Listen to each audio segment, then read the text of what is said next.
जय हिंद दोस्तों। मैं आपका दोस्त पंकज आपका स्वागत करता हूँ अपने प्यारे से इस यूट्यूब चैनल पर। तो बच्चों, आज हम बात करने जा रहे हैं जवाहर नवोदय विद्यालय से रिलेटेड कि उसमें बच्चों के कौन कौन बच्चे फॉर्म भर सकते हैं। ठीक है, कौन बच्चे फॉर्म भर सकते हैं और कौन बच्चे नहीं भर सकते, पहले क्या होता था और अब क्या है। ठीक है, तो इस मुद्दे पर आज बात करने जा रहे हैं बच्चों। तो मैं आपको बता दूं कि इसमें फॉर्म भरने के लिए आपको क्या है, जो आपके वहाँ जो जो आप जिस ज़िले के निवासी हैं, वो बच्चा उस ज़िले में ही फ़ॉर्म भर सकता है। ठीक है? पहला केस ये, आप 10 और 12 10 साल से बड़े और 12 साल से छोटे होने चाहिए, तो आप इसमें फ़ॉर्म डाल सकते हैं अपना।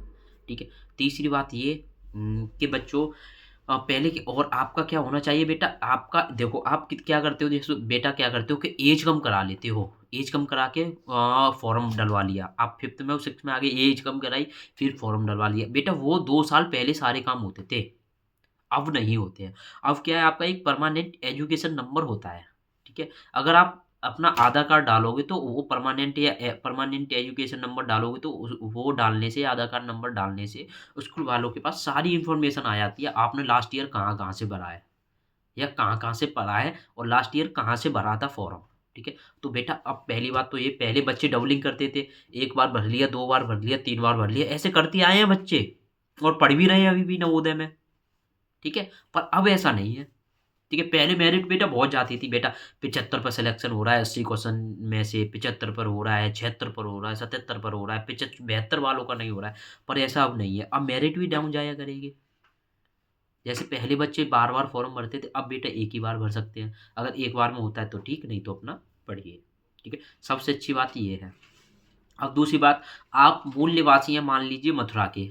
ठीक है, मथुरा के मूल निवासी हैं, मथुरा तो आप जानते ही हो, ब्रज भूमि है आपकी, राधा रानी और आपके कृष्ण भगवान, तो आप सभी जानते हो, भारत में कहीं भी रह रहे होंगे तो मथुरा को जानते हो। और आगरा आपको पता ही है।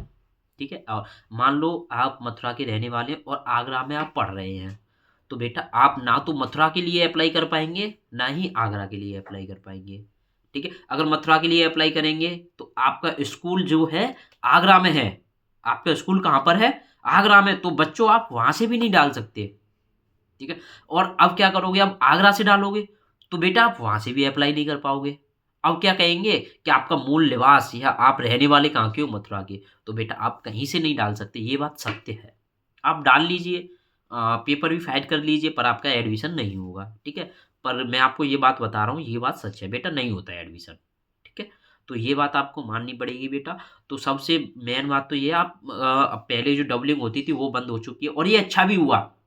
हाँ, बेटा अच्छा भी हुआ, क्योंकि जो बच्चे थोड़े कम नंबर लेके आते थे, अपनी एक्चुअल एज के हिसाब से पढ़ते थे, उनका एडमिशन नहीं हो पाता था। आप मान लो, जो डबलिंग करते थे, ट्रिपलिंग करते थे, मतलब 3-3 बार फॉर्म भर रहे हैं बच्चों, और जो एक बच्चा 12 साल का, 10 साल का बैठ रहा है पेपर में, और एक वो बैठ रहा है 14 या 15 का, समझ रहे हो ना? 14 या 15 का बैठ रहा है वो एक 10 से 12 का बैठ रहा है, 10 साल का, एक 15 का बेटा है बैठ रहा है, तो बेटा उसके तो नंबर ज़्यादा आएँगे ही। तो इस वजह से मेरिट क्या आती थी, 75 क्वेश्चन सही हो रहे हैं, 76 हो रहे हैं। बेटा परसेंट में बात करें तो 95 96 पर सिलेक्शन हो रहा है, तो वो कहाँ से फाइट करेगा, करे कहाँ से फाइट करेगा, आप बताओ। तो बेटा ये सही हुआ है, परमानेंट एजुकेशन नंबर भारत सरकार ने ये सही किया है।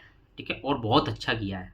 ठीक है, तो बेटा मैं यही बताना चाह रहा था आज की इस वीडियो में। ठीक है, मिलते हैं नेक्स्ट वीडियो में। जय हिंद, जय भारत।